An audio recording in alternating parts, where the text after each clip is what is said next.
Should we start or? I think so. We should. Was looking at the 4.7 exercise that we uh, had to do earlier. And let's start with that. Let me try to share my screen.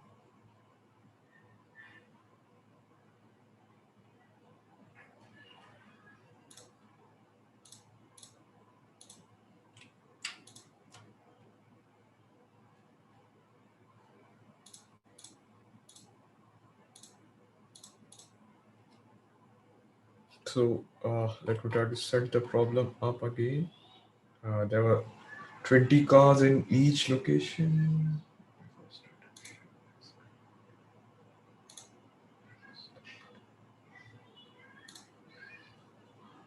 Yep, I hope you guys can see my screen. Yep. So this was the problem, the 4.7 problem. It's based on this.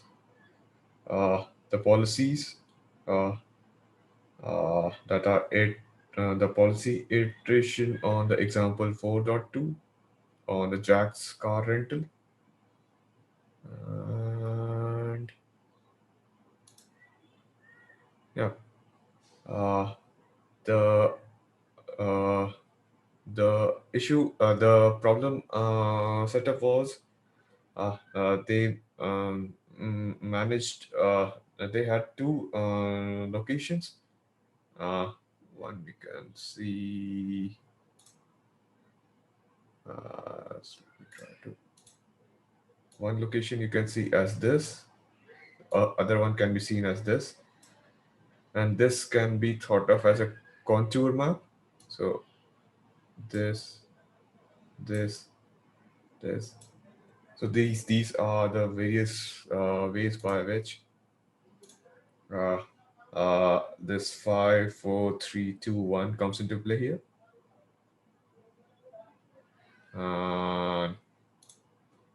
What they had was uh, uh, this was a kind of a rental company, and each day some number of customers arrived at a location to rent cars, and if he had cars, then he would credit $10 and rent that car out, and the car would be available uh, after a day after they have been returned. And there was the cars had to be moved from one location to the other, as they are bounded by these boxes here, this one and the other one. And there was a movement cost of $2 that was involved. And and the mm, uh, uh, these were formulated as a Poisson's random variable. This was the assumption that they took here. Uh, Depending upon the lambda n to the n factorial, e to the power minus lambda, where lambda was the expected number of the rental request at each location. So this was the problem, uh, and there was an assumption that there cannot be more than 20 cars at each location. So this is from 0 to 20. This is from 0 to 20. And this is the value function of the profits that are being made. So mm, So the maximum profit can be 612. This is the value of the current as you can say the value iteration of the how do I say it? Uh, uh, the cost function. So here cost is being the a kind of a business cost which occurs. So this is from 420 to 612, and we will see how they plotted it. Um,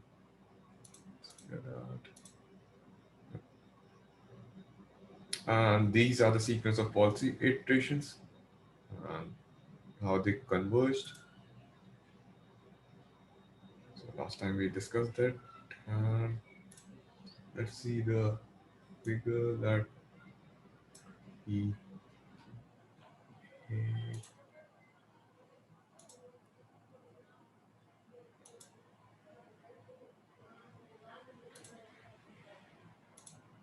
so this is the example of 4.2. This figure that we have. So we took 7 year because I think so uh, the time it takes to compute the transitions are too long because of the dynamic programming environment that they are in. So yep, you can imagine it like this. This is the policy with respect to the 7 cars that we took.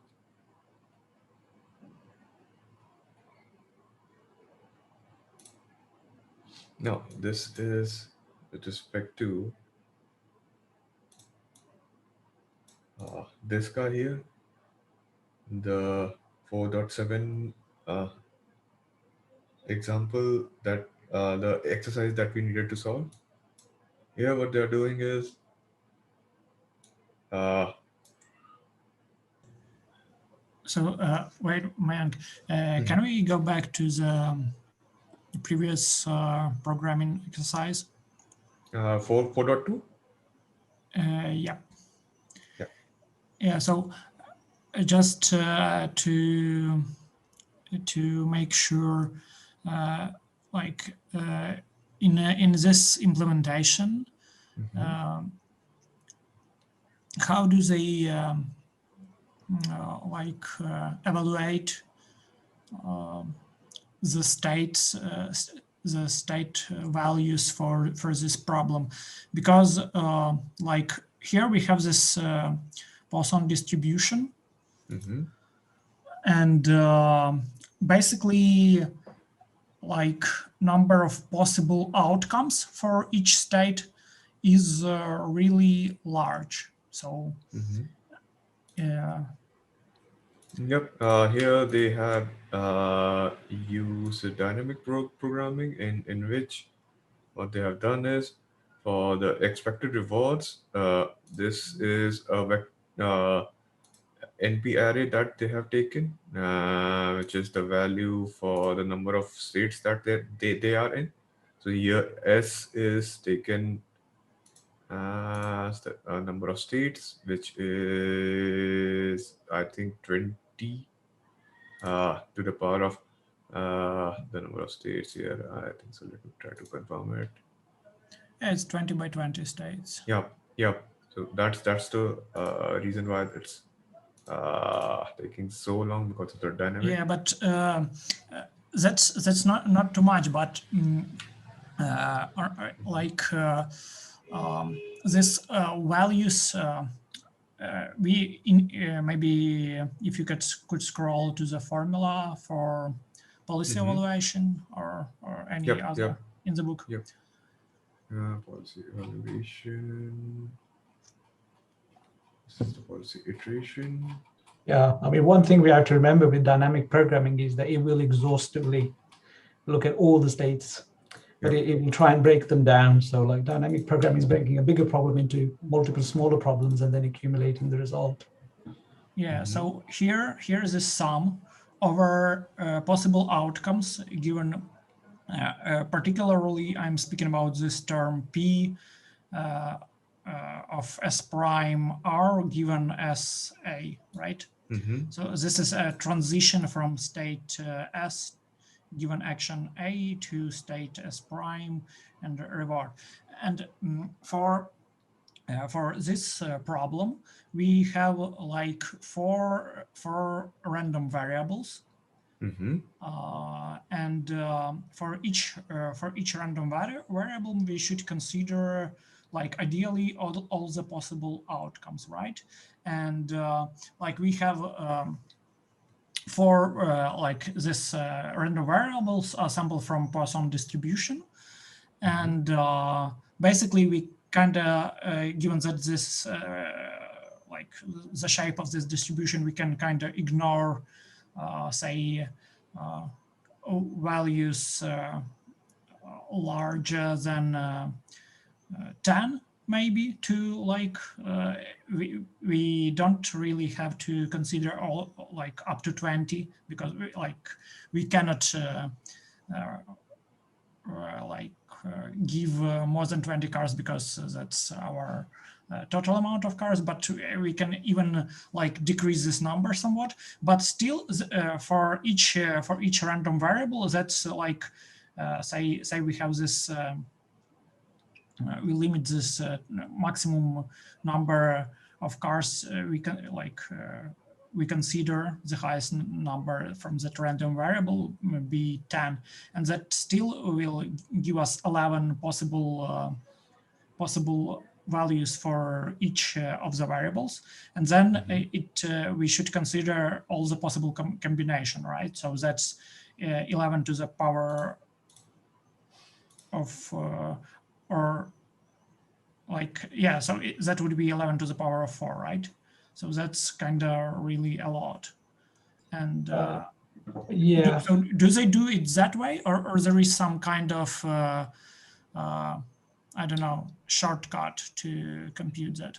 it's not quite a shortcut, but if you look at that code, so it says loop, and then delta is equal to 0, loop for each state, and then for each state, it computes the value by the transition to the next state, and it just looks up the value in, if you look on the right-hand side of that line where V of S is equal to sigma A pi AS, all of that lot.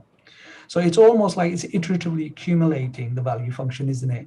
One whole iteration through the loop bit is going to update each state with a certain value, but it's not the final value. It's going to keep going because it says down at the bottom until delta is less than theta. Not quite sure why that's a single check, because the deltas are, although it's saying max of the value minus. So I guess we're saying if the value is not really changing. So once the value stops changing very much, we'll stop. But this is iterative, isn't it? It's going to go through each state at each loop and then keep doing it until the changes in the value function are less than theta. I think that's what's happening. Yeah, totally. So yeah, okay. So I guess if you I will and they were saying basically that there is an optimal value function, and given that this is kind of monotonically increasing, you will get it. And obviously, it depends how quick it converges is going to be like dependent on the problem. yeah. My question is more like not related to the algorithm, but rather to some computational implementation nuances of the computations they do. Okay. Okay. But okay, but I will just maybe play a bit more with it and maybe check if you will post the links to the code. Yep. This is the same code the RL that we have played around with. This is the Python version, but you had the Julia one. So if you can share your screen and tell uh, about the way that you have computed it, that will be cool too. yeah, we maybe could go to the drive because like I have this problem with this exercise because of it takes too long to compute in my implementation. So I'm definitely missing something where I can like speed it up. Yep. But Hmm. yeah, Yeah, that's I will like share the solution when I find it. yeah, cool, cool. Yep. That's the issue that I'm also currently facing. It's the transition functions, and this is taking too much time because of the iterations that it goes. There are, I think so, the implementational point of from the implementational point of view, there are four loops uh, that are with respect to the reward function. So this between this and the 4.7, so I had pre-computed it, and the figure that you just saw, uh, yeah. So this is with respect to the 4.2. This is the exact replication that I got from the same code that I'm currently running. This was from 0 to 7. So, uh, and this is the current problem that I'm facing too. But yeah, uh, it takes a bit of a time, but and since it's not parallel to, so maybe we can do a asynchronous version of it. But how at the same time I think so we have a section at the asynchronous general policy iteration as they have done in MCTS, but yeah, that requires a distributed computing through. So yeah, uh, yeah, maybe we can come up with a solution and cobble together some pieces of code to uh, solve for that. But currently, I am also facing the same issues. But anywho, this is the problem that we had. I think everyone is quite familiar with how the policy iteration and the value iteration stuff works, and what's the difference between the optimal and the empirical uh, updates that we get at each the with respect to the Bellman's optimality, and how it can be modeled as a policy improvement step. So uh, what they are doing here, the policy iteration. So if everybody is if everybody understood it, then we can move to the next problem that we had.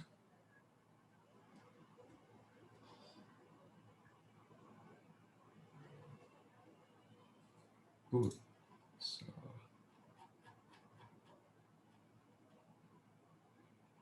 in this 4.7, uh, the next issue, the problem was there was a employee in which each additional car costs $2, in which Jack's employee shuttles one car to the second location for free, and that has a cost of $2. And uh,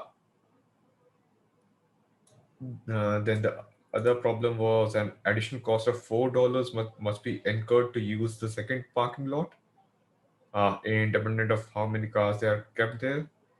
And these non-linearities were formulated in uh, this problem that we had, in which the hmm, let me the uh, at the location there was $2, uh, which was to be given. The car move cost that we have taken, the rent was $10, and the me yeah. So this was the steps that we had. As you can see, there are four inner loops here, so it takes a lot of time. And to calculate the reward function here. Uh, yeah, so this is with respect to the formulation of the exercise 4.7, uh, the reward formulation, and then the rest of the next of the steps are the same. The transition function here is also defined as an MDP, and the MDP, yeah, it looks like this. Uh, uh, uh, this is the initialization with respect to uh, normalization, which has been hard coded here. This is a kind of a bootstrapping process in which this normalization has been hard coded. Yeah, this is the function. As if you guys can go through this code, it's pretty much straightforward. Uh, yeah, this is the PR and the PSP variables that we have used in the MDP that we have formulated.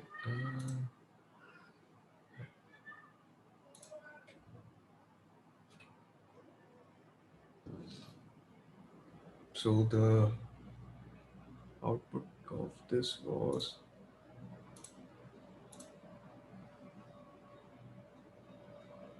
the 4.3 with the pH of uh,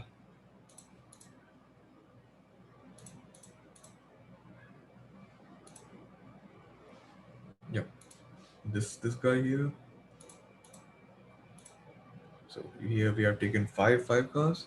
Uh, uh, this was the value iteration, the final policy that we had at each step. As you can see, these boxes, these form the value function, the states of each of the. Uh, let me try to, yeah, here you can see these are the states, the transition probabilities as we have defined in the uh, uh, grid. So this is the value function and the policy that we get at the end of the iteration.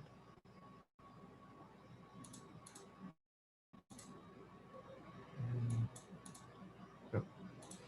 So this was the figure that we came up uh, with respect to 4.7.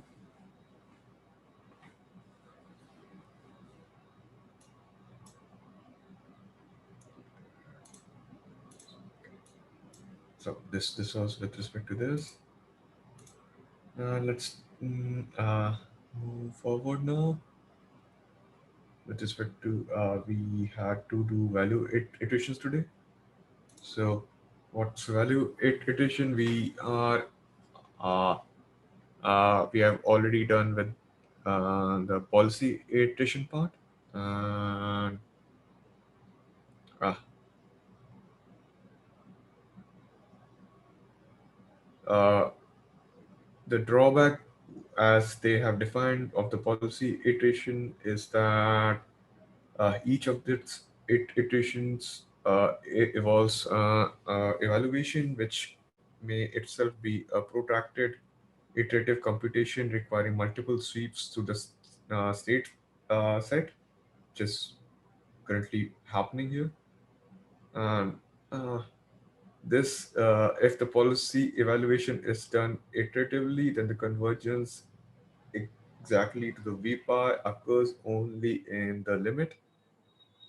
Yeah, how can we then they give an example of 4.1 in that how it may be possible to truncate the policy evaluation. And because as we can see here, after the first three steps, this does not have any effect on the optimal policy, on calculating the optimal policy. So how can we truncate this?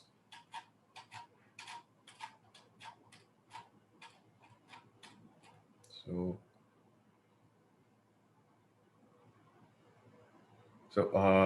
this is the truncation step. Uh, we what they have defined is one important special case is when the policy evaluation is stopped after just one sweep, after one update of each state. This is called value iteration. It can be written as a particularly simple update operation that combines the policy improvements and the truncation policy evaluation steps. So this is defined as this guy here, the max over the action that we have to take and the expectations of this guy here. So this can be written as a summation of the S bar S prime R, and the environmental the environment dynamics over the S prime comma R conditioned on S comma A, with the R plus the discounted next value of the state that we have. So for arbitrary V naught, that's any V naught that we choose. So here in the programming exercise, it's normalized. The initial V naught that we choose, uh, it can be converged to VPI under the same conditions that guarantee the existence of VPI here. So VPI is the optimal. We can have multiple ways to reach the optimal conditions. Uh, the and those trajectories might not always be the same, but yeah, uh, those can be optimal. And then they have given a, a, a separate viewpoint by the reference to the Bellman's optimality equation. Uh, uh, how do we understand value iteration? Is by referring to the Bellman's optimality equation that we looked at in 4.1. Yeah. Mm, with the paper, with the max of this, as we had discussed it earlier. This is for the value and the state action pairs.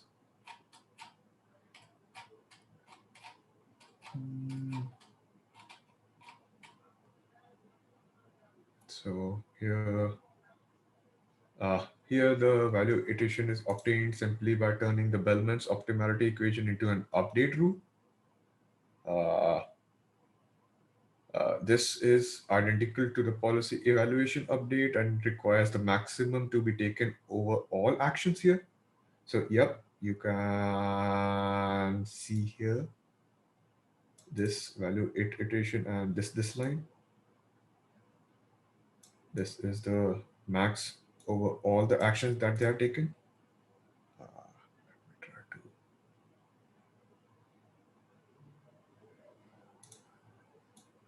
Yeah, this is how they define it. Then they also give a backup diagram, uh, is to compare the policy evaluation to the value iteration. And those are the natural backup operations for computing the VPI and the V star. Those backups. Mm,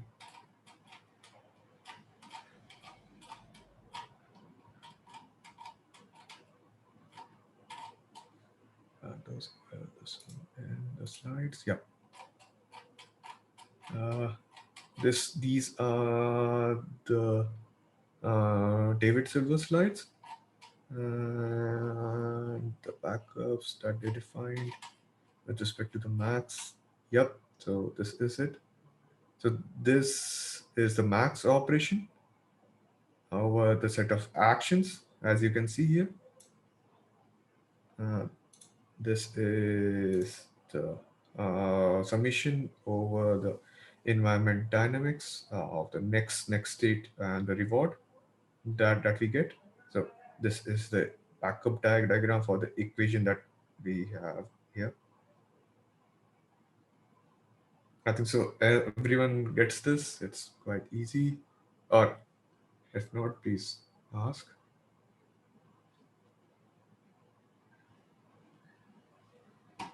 Then they talk about the termination condition, uh, and where the del is less than theta. Uh, Here, it's kind of a early stopping criteria uh, with respect to us. If you guys are coming in from the deep learning side of things, this is a condition that we use in uh, other frameworks where the delta is smaller than a particular threshold, and then we try to stop the 8 iterations. So, this is in a particular sweep, and then since this loop or this is being swept across the states, so for each state in S, yeah, this is known as the sweep that we do. And this, as we have seen, this combines one sweep of the policy evaluation and one sweep of the policy improvement. And how can we get faster convergence? Faster convergence can be achieved by interposing multiple policy evaluations sweeps between each policy improvement sweep. So uh, I haven't tried this yet, but I would love to. Maybe next time or in future, I will uh, give some uh, demo recording this if I have time. In general, the entire class of truncated policy iteration can be thought of as a sequence of sweeps, some of which use policy evaluation updates and some of which use the value iteration updates. Yep.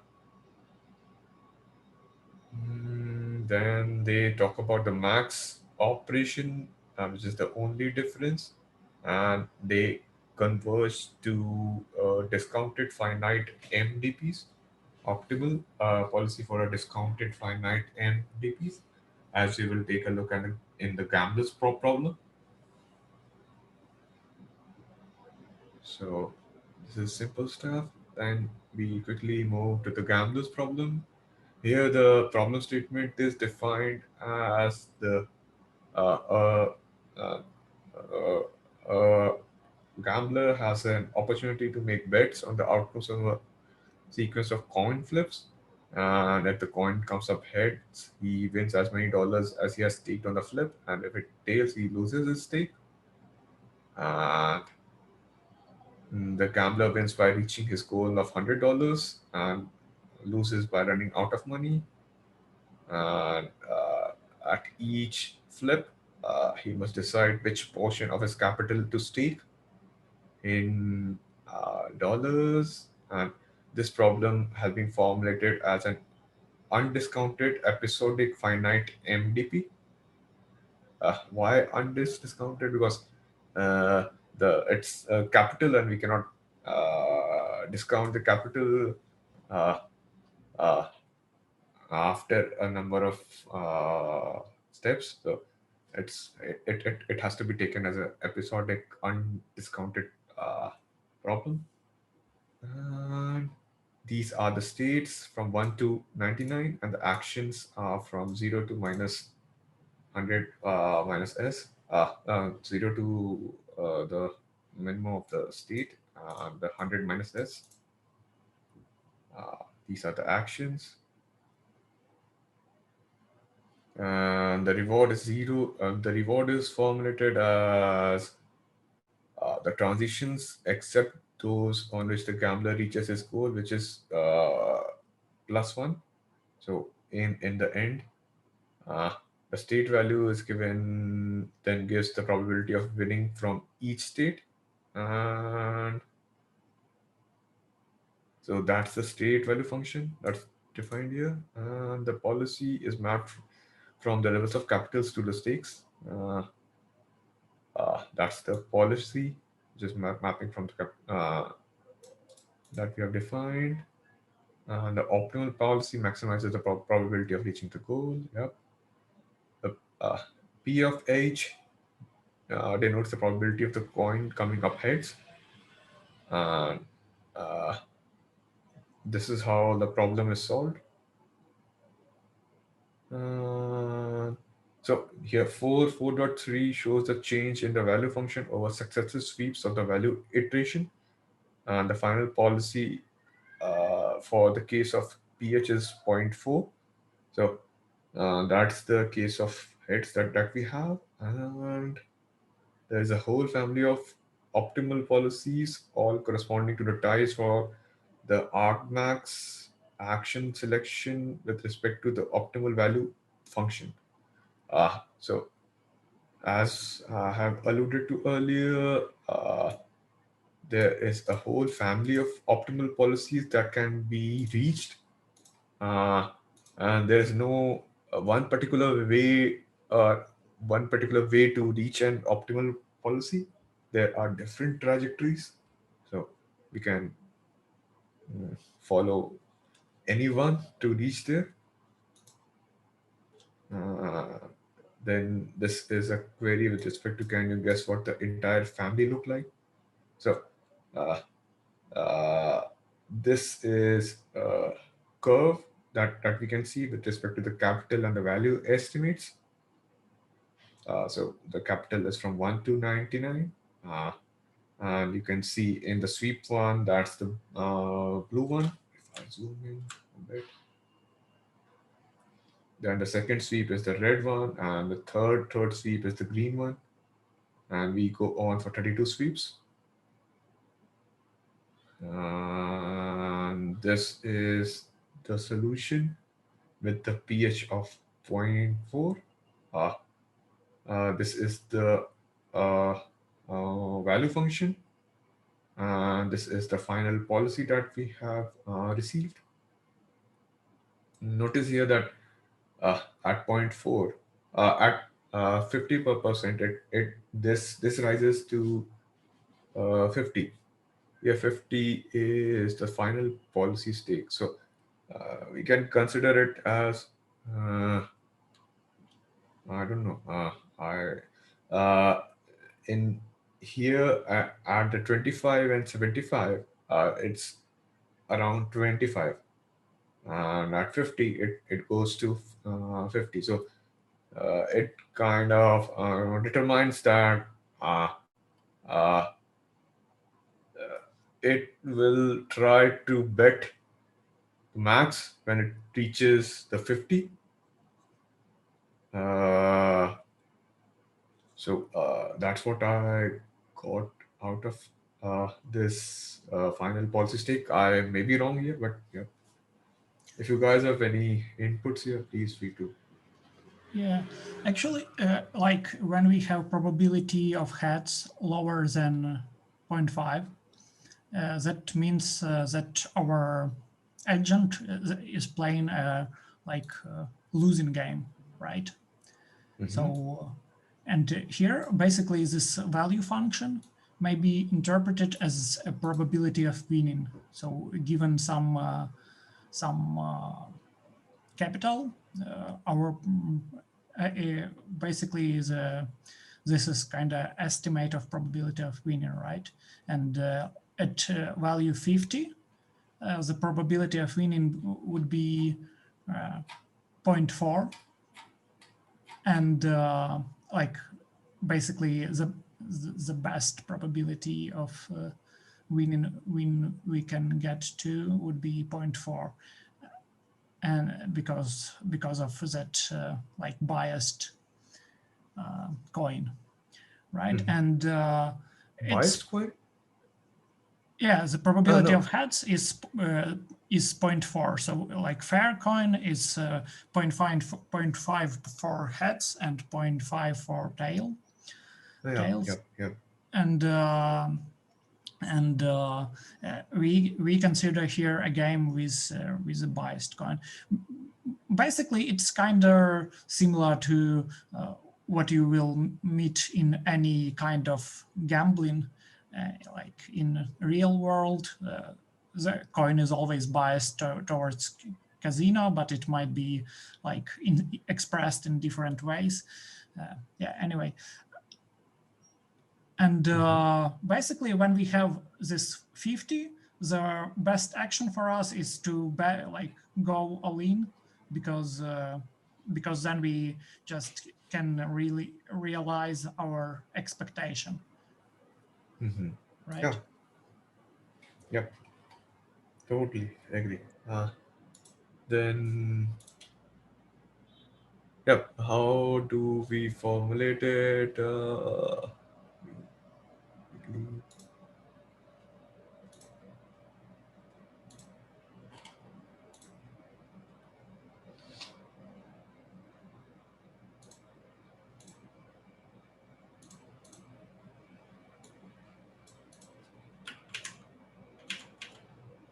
So this is a same probability diagram that we have with respect to the figure, the final policy stake, and the capital. So it's the same as we can see. This is the lower. This is the final policy that we have achieved. The probability of heads as 0.4. Then so yep. In the exercise 4.8, they ask the same query. I think so. Why does the optimal policy for the gambler's problems have such a curious form? In particular, for the capital of 50, it bets all in one flip, but for the capital of 51, it does not. Why is this a good policy? So this was the query uh, which I had not a good answer to, but yeah, uh, uh, since it's biased, so it's kind of going in for all or nothing kind of a scenario at 50. I may be wrong here, but uh, that's what my views is. And why is this a good policy? Is because uh, uh, at this point, when it's 50, uh, uh, the gambler has the capital to continue playing or to stop at mm, uh, after if it has totally lost it, totally lost all his capital. So uh, at this point, the uh, uh, uh, the how do I say it? If we try to plot the distribution, that's the best possible uh, uh, uh, I think the solution. But yep. What do you guys think of the exercise 4.8? Well, basically, expectation of any bet we do is like 0.4 of that bet, right? So that's just from probability theory. straightforward. Mm-hmm.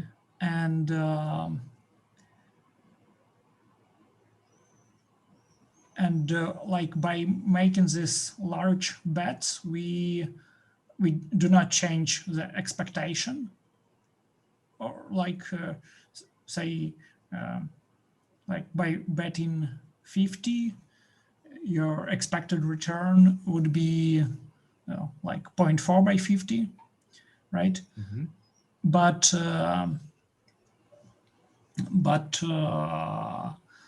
the by making these large bets, we change the variance, right, of the outcomes. And in this case, when we have like the game is biased towards towards the casino, it's kind of better for us to make this variance higher, I guess. But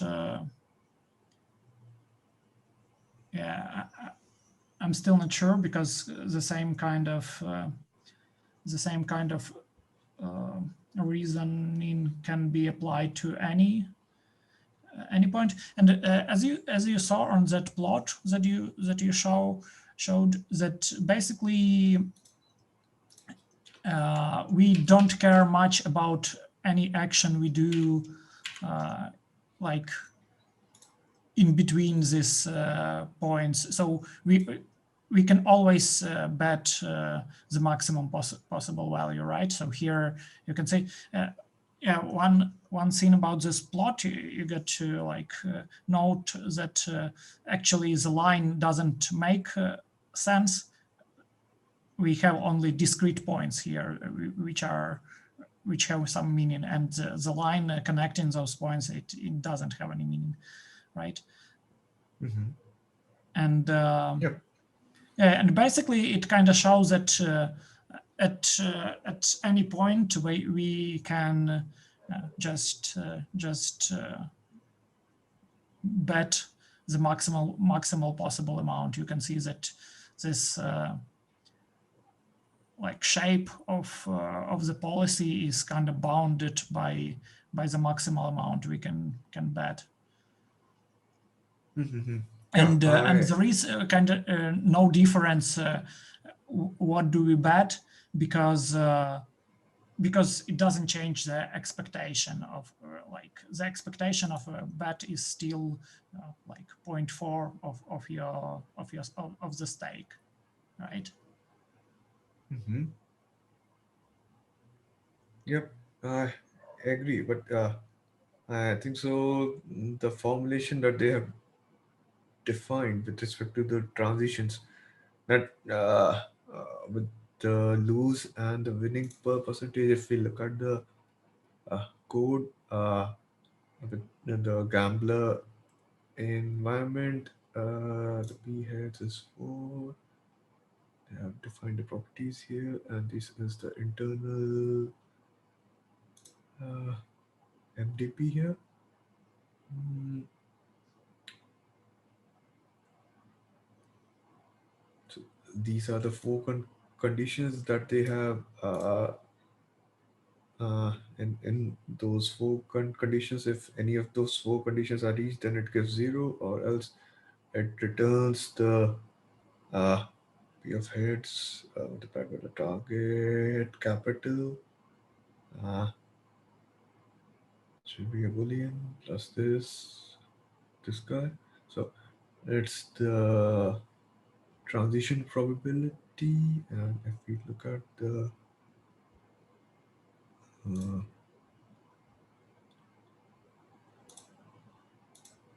4.3,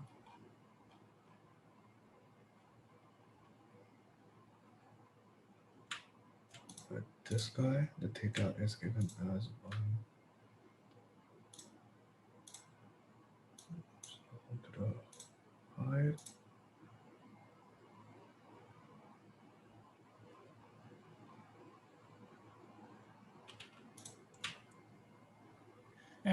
I have an Yeah. implementation for this exercise, Mm-hmm. and it's kind of interactive. You can play with it. I Yep. can share it briefly Yep. if you like. Yep. Please share the screen. Okay, let me get it. Okay, here it is. So yeah, here this problem and yeah, basically I changed this here. I have this slider to change the probability of heads. We can go back to 4.4, and you see that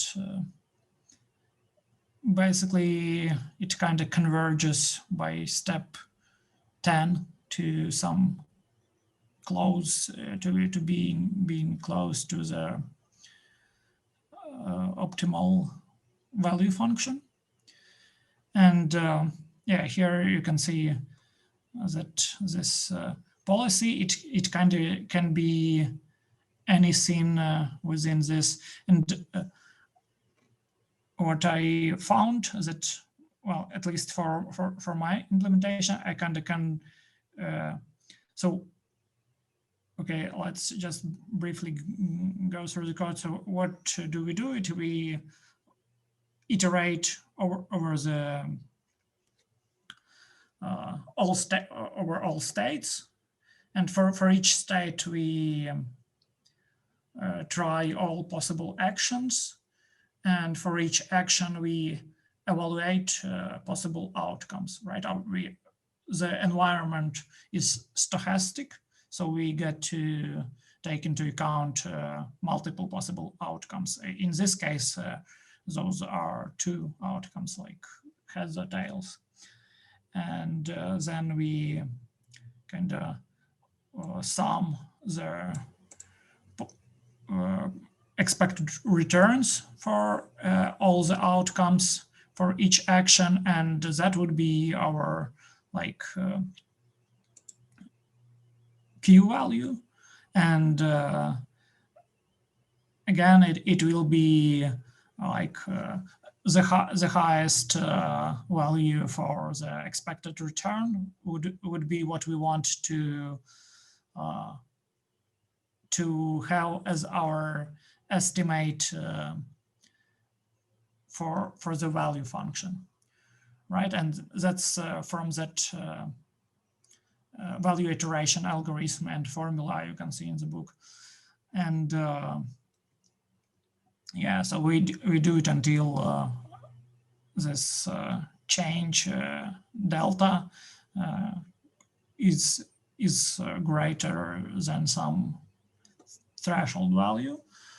And after we do this policy iteration, we can kind of just get our optimal policy by evaluating the value function for each state and action. And that's again as it's shown in the book, in the algorithm. Okay, and here when choosing the optimal action in this way, we kind of have this place where we break ties for actions with the same value here. And basically I kind of played with this a bit, and this component kind of controls how we like basically I guess from which side we approach that optimal action that would end up in our final policy.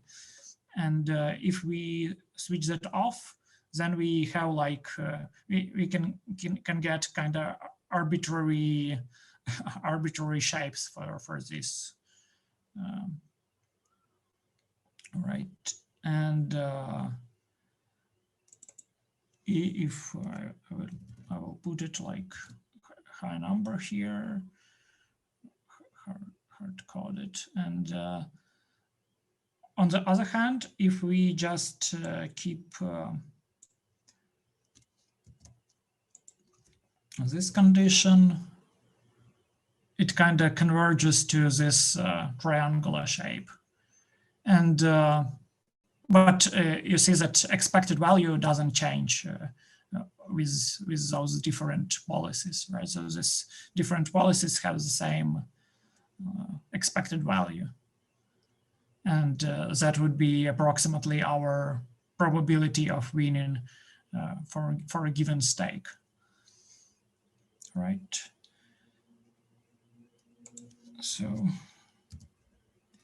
it's kind of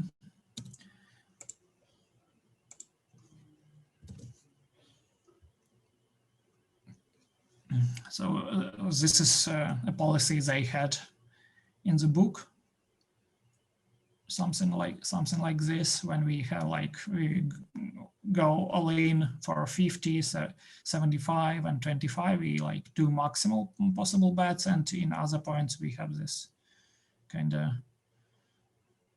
pyramids. And in the exercise there is a question how do we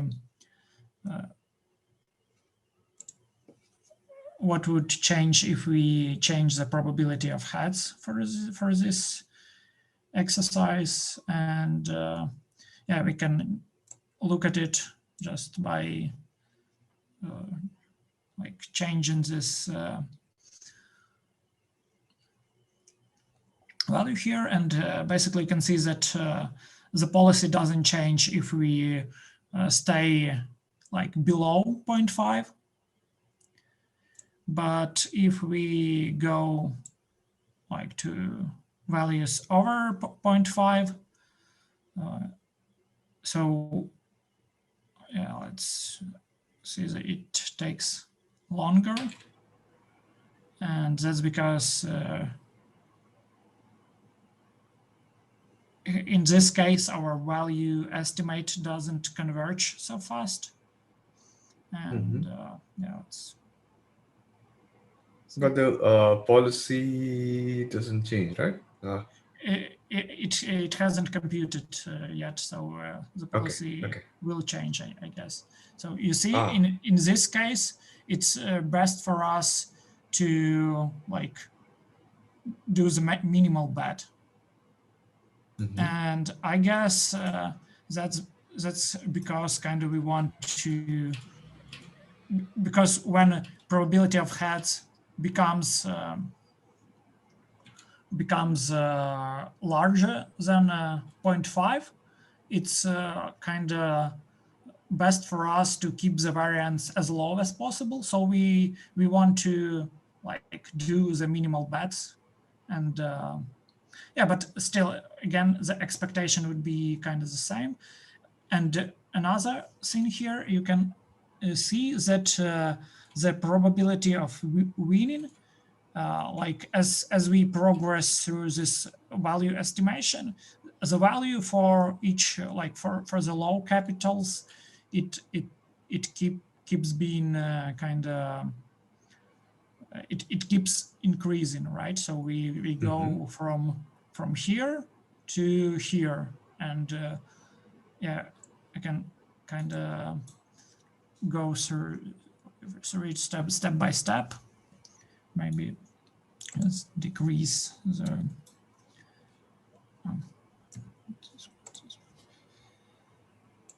oh, okay.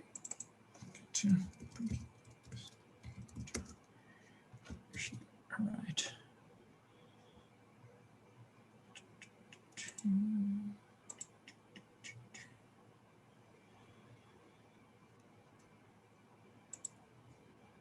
Yep. So you see, for after the first step, we have this rough estimate of the value function, and the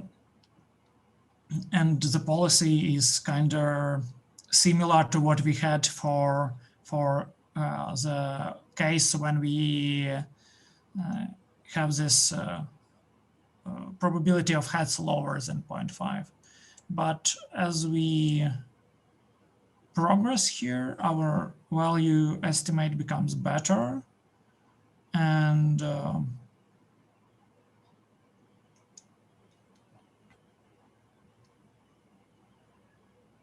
see, as I add steps, we go to like lower and lower bets here, like, oh.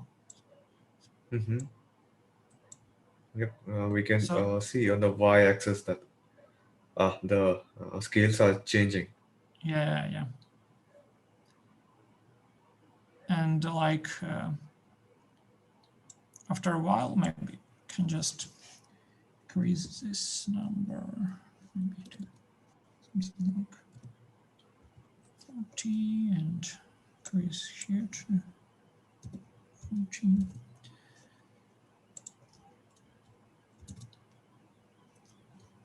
And again, Yep, from 50 to 8 or 7. Yep. yeah, and yes, this kind of it becomes the value estimate becomes better, and the stakes going like shrinking and shrinking, because kind of I think it's like we figure out that if we bet less, then we kind of get we get this positive reward more often, because in this case the game is biased like in a way that it's winning game for us. Yep. The probability of heads is 0.55. So Yeah. it's staked towards us. Yeah. So that's value iteration and how it works. Okay, so I think that's all question we had for this problem, right? Yep, but this was the, I think so. Let me quickly. The 4.9 query was respect to. Yep, you solved it. And the 4.10 was with respect to the value iteration updates for the action values. It's simple. We just have to write the k plus one of the same policy that of the same equation that we have seen earlier. So Yeah. So in this algorithm, I basically have it here because it's not really much different from the value update. Basically, after we compute the expected return here, it's kind of accumulated across all possible outcomes. So we have this expected return, and then we can just set the value for action I. Here we iterate over all possible actions, and then we can set the Q value for this action as the expected return for this action, right? Because this part kind of it doesn't change in this case. Yeah. And then we can we could use, instead of like iterating over values here, we could iterate over Q values and get this policy basically in kind of the same way. But instead of iterating over value, we the finding the optimal policy, or it's not kind of finding, it's extracting the optimal policy from our Q estimate would be even faster, because we just need to do argmax over the Q values, right? So I guess that's it. Right, I'll stop sharing. Yeah. Yep, cool. Thanks. That was awesome. Yep, I think so. We have solved all the queries, and then quickly we should move to the section 4.5. Uh, Here we take a look at the asynchronous dynamic programming. Ah, the same thing that we had. We will uh, try to do it using uh, the asynchronous methods. So, uh, because as we know, the sweeps over the state set is very if it's very large, then the single sweep is expensive. And as they give an example of backgammon here, which has 10 to the power 20 states. Even if we could perform a value iteration updates on a million states per second, it will take over thousands years to compute a single sweep. So this is a problem that asynchronous DP algorithms deal with. Uh, so they the values may be updated several times before the uh, value of the next state over the action pairs, if it's vpi or the q pi. It kind of it has subtle variations, but it will converge. The algorithm will converge according to how they have defined it here. To converge correctly, however, an asynchronous algorithm must continue to update the values of all the states. Uh, yep. And if it's a kind of a game like backgammon or Go, then uh, we cannot ignore any state after some point in the computation.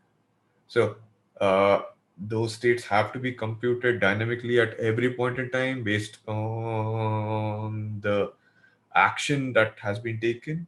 If it's a two-player game or some sort of a uh, other environment that we are formulating our asynchronous DP towards.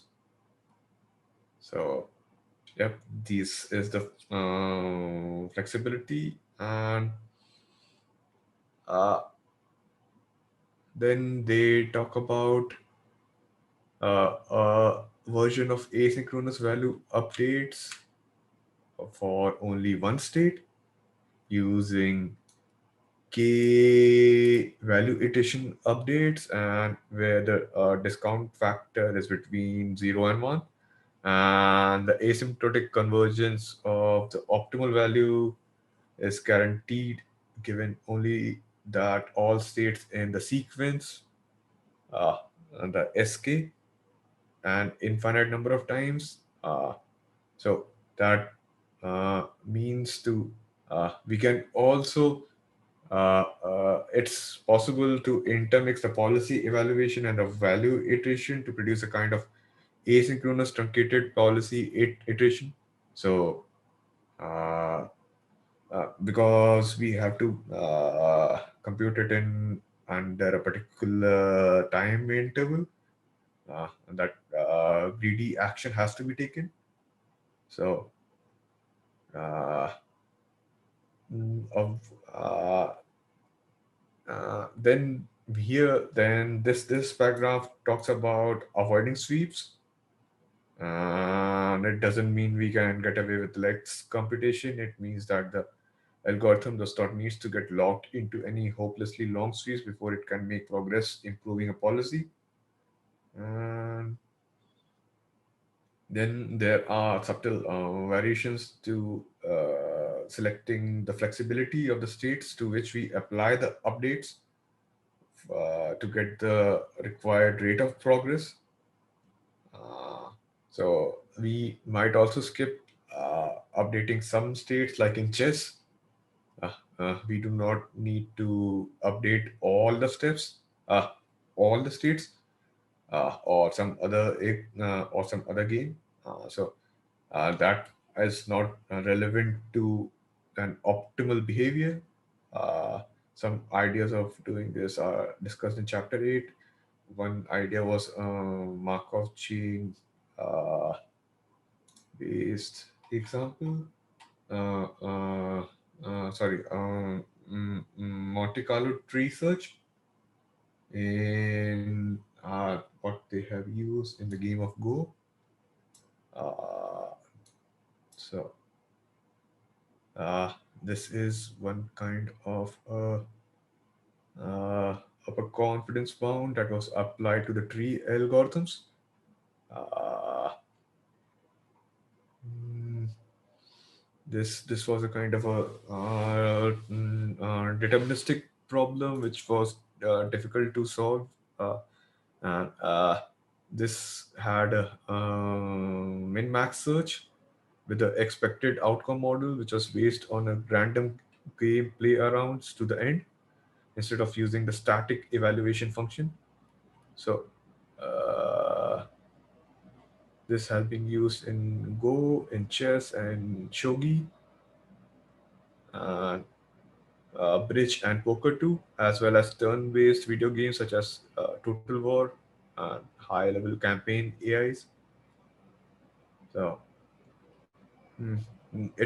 Involves each round of Monte Carlo tree involves four steps. So selection, expansion, simulation, and back propagation. This is has been defined in chapter, I think so.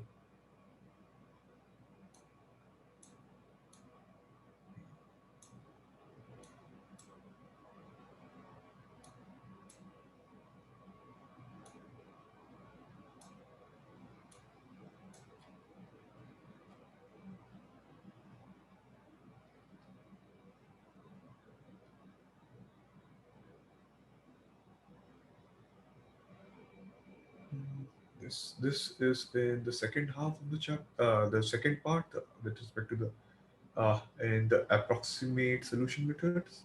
If we It's somewhere here, but yep, you can. Since this topic came, uh, uh, so I thought of giving an example that made sense here. So it's learning and learning with the tabular methods. So they define it here. Sweeping. This with rod maneuvering based objective. Uh, this also had prioritize sweeping. Then this is the one step versus the expected updates in the SARSA. And the real-time dynamic programming, learning at a decision stuff, heuristic search. Yep, this is it. This is the heuristic search in which they have discussed this. Uh, this is with the determine approach and the Monte Carlo tree search. So, yeah, we will discuss it in the chapter 8. And, uh, so, it back to the asynchronous dynamic programming. Yep. So, that was one of the ways to uh, achieve uh, and do asynchronous algorithms. Yeah, then in this paragraph, they define uh, the asynchronous algorithms with the intermix with computation. It's easier to intermix computation with the real-time interaction. and they here had uh, uh, uh, in the case of interaction, how do the next step determines our agent's experiences to determine the states which the TP algorithms applies to its updates. So they discuss all about this here to parts. Then they how it is it made possible to focus a DP algorithm to update only parts of the state set that are most relevant to the agents, as we have alluded to earlier. Uh, so that's straightforward. And then we move to generalized policy iterations. Guys, any queries or anything that you would like to add? Please, please feel free to jump in.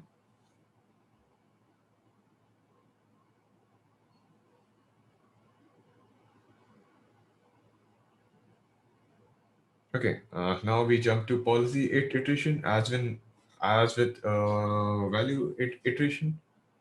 Uh, it is the value iteration is kind of like stabilized uh, with uh, how do I say it? It iterates upon the states and until it finds and delta, which is kind of like earlier stopping, early stopping, which is below a particular threshold. Here, policy iteration consists of two simultaneously interacting processes, one making the value function consistent with the current policy, and the other making the policy greedy with respect to the current value function. So, uh, if we look at the slides, the diagram that they had, uh, yep. So, the upper arrow is the evaluation step in which we try to determine the VPI. The downward arrow is the improvement step. That's the greedy step that we take. So in the evaluation, any policy evaluation algorithm is taken in which we take the S estimate, and in the improvement step we have generalized uh, pi prime, which should be greater than equals to the previous policy, and this is a policy improvement algorithm. Uh, it's based on the principle of optimality, as we can see here. Uh, this is how David defined it in his slides. The principle of optimality. Uh, a policy pi uh, A that is conditioned on S achieves the optimal value from state S. V pi S, which will be equals to the V optimal policy else S if and only if uh, for any state S prime it's reachable from S, and pi achieves the optimal value from state S prime. Uh, the and this condition holds V pi of S prime equals to the optimal policy of the S prime. So the empirical and the optimal meet. So this is the principle of optimality. Mm, this is the basic policy by which basic principle by which we determine the uh, uh, policy iteration and how we reach from pi star, how we reach the pi star. Uh, then we might also take a look at this slide too, the deterministic value iteration and the solution to the sub problem. This is with respect to the one step look ahead of the value, the optimal value, which is given as this, as we have looked. earlier. So this is the max over this whole guy. Uh, oh, sorry.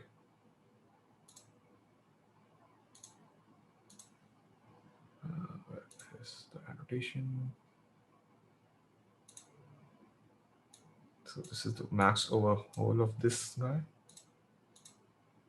Ah, and the idea of value iteration, as we have looked previously. So it also works with the stochastic AMDPs.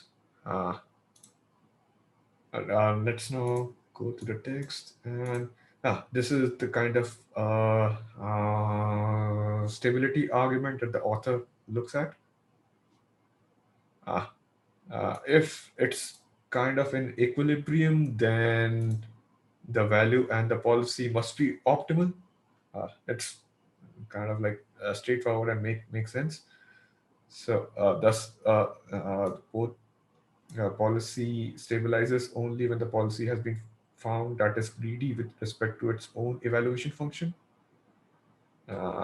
This implies that the Bellman's optimality equation holds, and thus that policy and the value functions are optimal in this case. So, yeah, that was the point.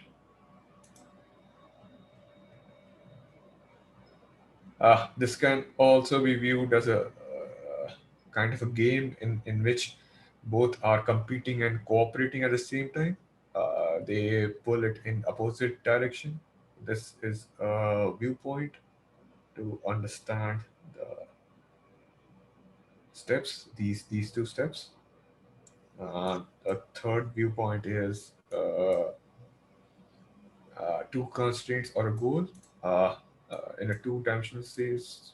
This is, yeah, as the geometrical interpretation as you just looked at.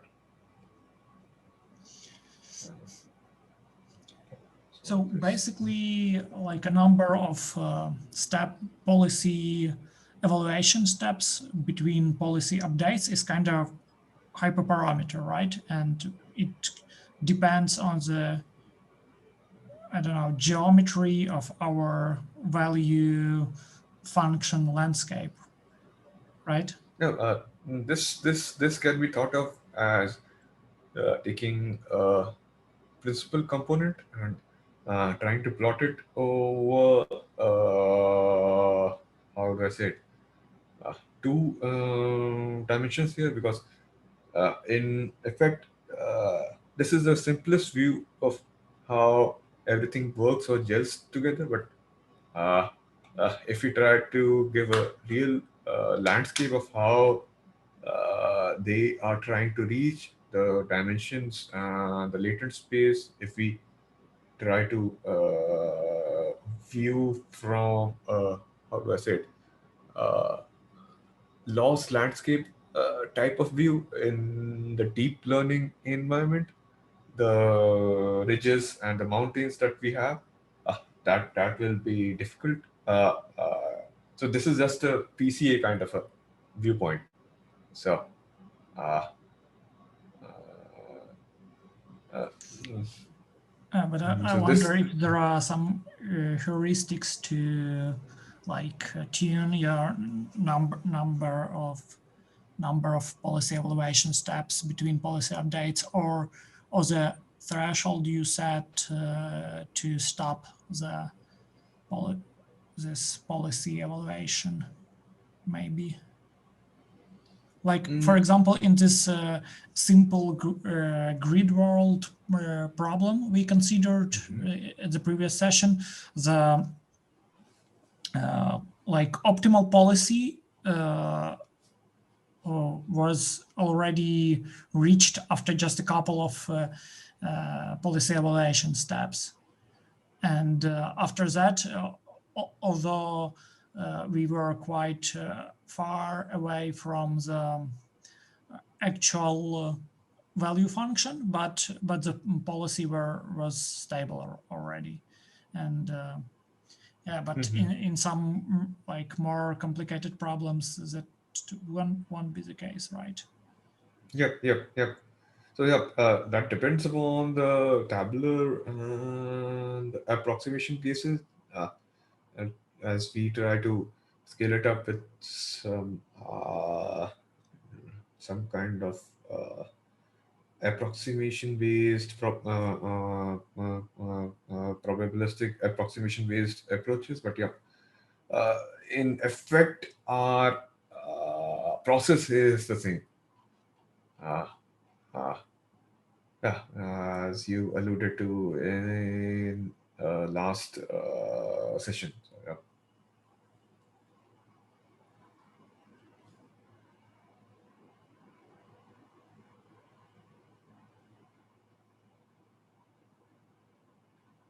Yep. So this is the behavior of the policy iteration in each uh, iteration, kind of. So yeah, this is what we represented. And next, we will take a look at efficiency of the dynamic programming. What's the efficient way? Uh, this prioritize sweeping and others, we will take a look at chapter 8. In chapter 8, the real-time dynamic programming and the full width backups versus the simple backups. This we will value function space and this contraction mapping theorem. Wellman's optimality is a contraction value iteration. I can go through these, but we already have a chapter that is purely dedicated to this. So, it's, Yeah, cool. If we will revisit this, then probably yeah, it was waiting. yep, yep. Then we this is the efficiency in the terms of solving large problems for MDPs, using MDPs. And so this approach defines here n and k denotes number of states and actions. This means that a DP method takes a number of computation operations that is less than a number of some polynomial functions of n and k. What this means is the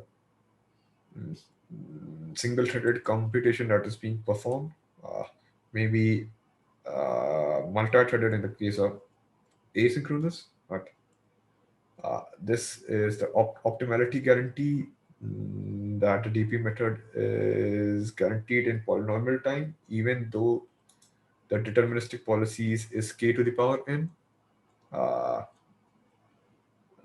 in a sense, then they allude to that DP is exponentially faster than any direct search in the policy space that could be, because direct search would have to exhaustively search each policy to provide the same guarantees. So uh,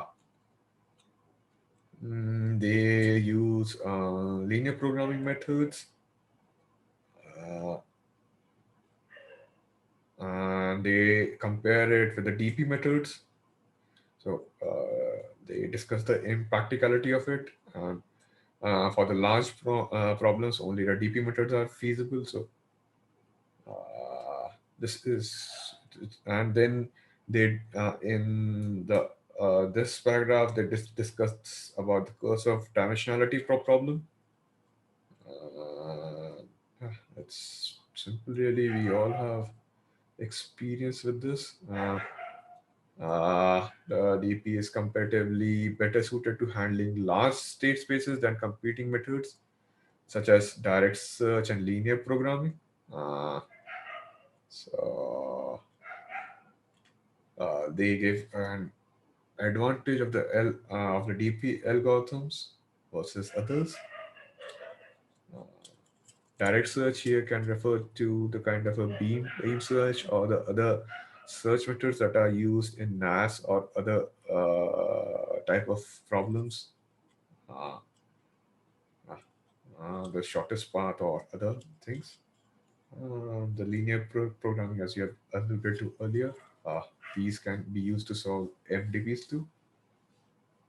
but then they gave empirical evidence of uh, how MDPs are being used to solve uh, uh, with the policy and the value iterations. Its DP methods are being used with the today's computer with the asynchronous part to solve it, and they in practice they usually converge much faster than the theoretical worst case runtimes, and because of the uh, uh, optimal steps and the choosing of the states that we had to do to iterate upon. So it totally depends upon the distribution. So uh, and that was one part. And then in the last part of this chapter, they define uh, with large state large state spaces asynchronous are often preferred, and and they can be applied to more to most of the cases, because they if you think about it, if we have to scale it up with respect to distributions, with respect to distributed systems like in AlphaGo, where I don't know how many nodes were being used. So those GPUs, CPUs with those memories can iterate with respect to the particular states. So data and model parallelism concepts can come in. Those state spaces can easily be uh, with the proper uh, end-to-end communication protocols. They can easily be scaled. So uh, that's it. The assembly then defines has everything that we have read. Yeah, that's it from my end. General idea for bootstrapping. Yep, this is uh, uh, bootstrapping. Here you can refer to the process by which mm, the that we have looked in the code, that we have normalized it. If I go back to the code here, the initial state of the dynamic programming as I have as I have filled the MDP. This is a kind of a renormalization, a kind of a hard coded to provide to avoid overflow. So this kind of a bootstrapping process is regularly done in deep neural networks. So uh, with respect to transfer learning or uh, some sort of a initialization step, with respect to we have he's and uh, Gorots and many other types of initialization that responds to how our deep neural network behaves in an empirical manner when we are trying to reach a particular threshold or a confidence level of a particular prediction or a sort of generative modeling that we are trying to do. So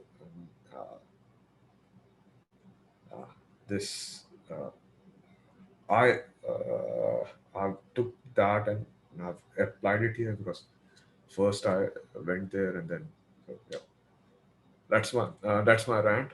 Yeah, please feel free to add something. Uh, Ask if anything is unclear.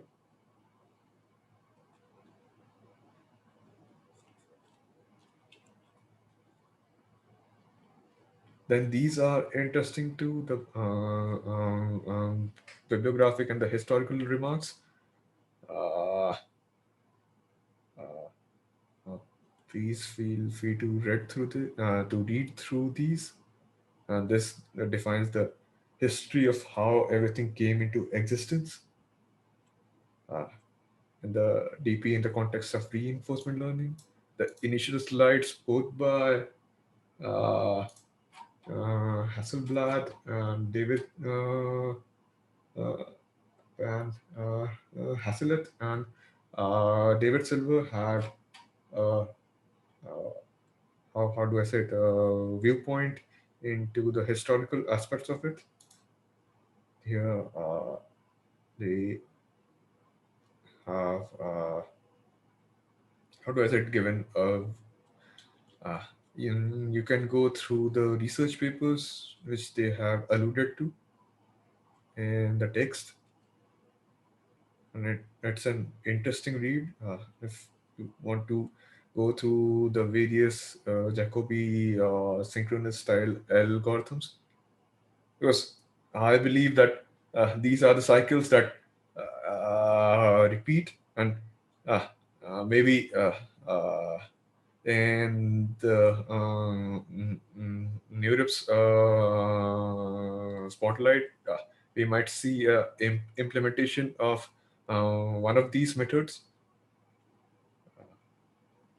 So yeah, that was one of my viewpoint.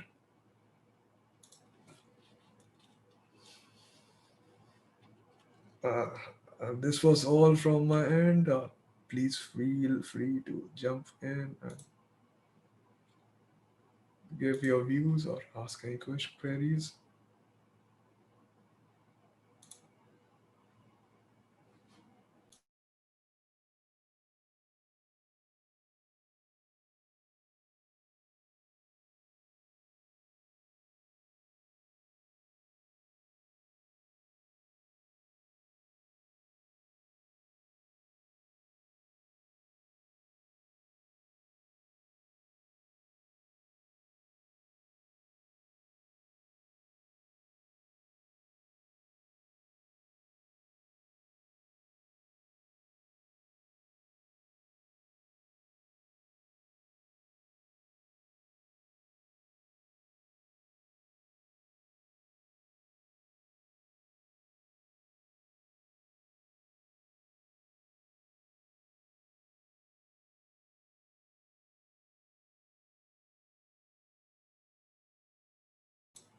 Yeah, guys, if everybody is happy, then we can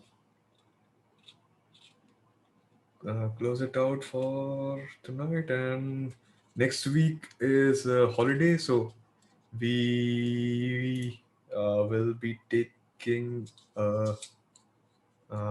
We might not be taking a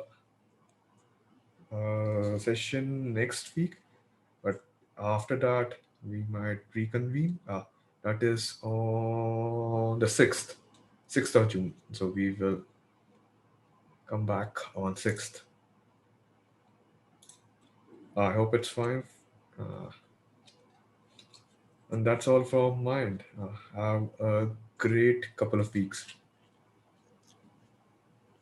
Thank you. Cheers, thanks, Mike. See you in a couple of weeks. Yep. Thanks, Yeah, see guys. everybody. Take care.